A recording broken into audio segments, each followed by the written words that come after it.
এটা হচ্ছে লাপসা জমিদার বাড়ির জামে মসজিদ, পুরাতন খুবই জামে মসজিদ, অনেক আগের জামে মসজিদ এটা।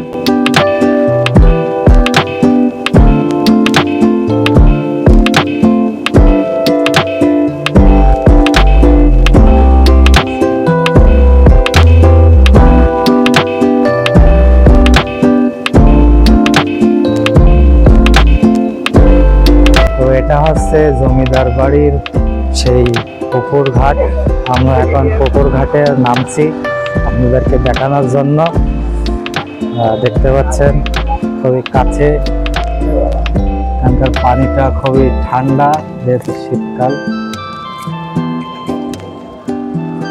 ওইটাই হচ্ছে ইমদাদুল হক এবং আফতার ওনাদের হলো জমিদার বাড়ি। সেই জমিদার বাড়ির সামনে আমরা পুকুর ঘাটটা আর কি দেখলাম।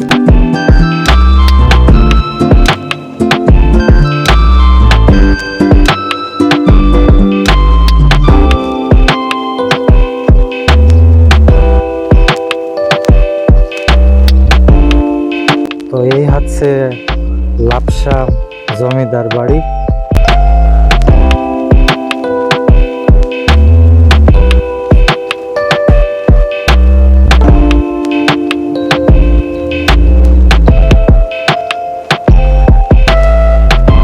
বাড়িটা আর কি খুবই পুরাতন। আপনার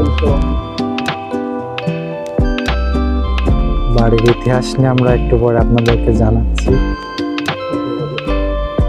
এটা হচ্ছে জমিদার বাড়ির পিছন সাইড, এখন হচ্ছে পরিত্যক্ত হিসেবে আর কি পড়ে আছে, দেখতে পাচ্ছেন। তো বন্ধুরা, এটা আছে সেই 300 বছরের পুরাতন সেই জমিদার বাড়ি লাপসা ইমদাদুল হক, মুন্সি ইমদাদুল হকের সেই জমিদার বাড়ি। এটা আর কি 300 বছর পুরাতন।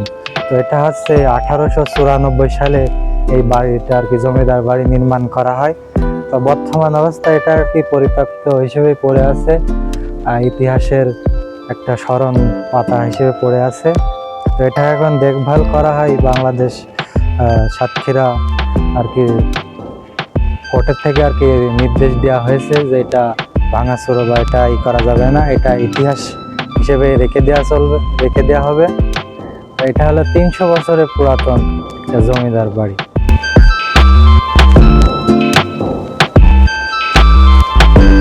তো এটাই হচ্ছে জমিদার বাড়ির আম বাগান।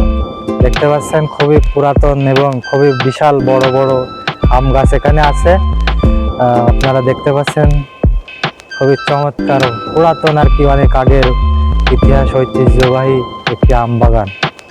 এটা হচ্ছে লাপসা জমিদার বাড়ির আম বাগান।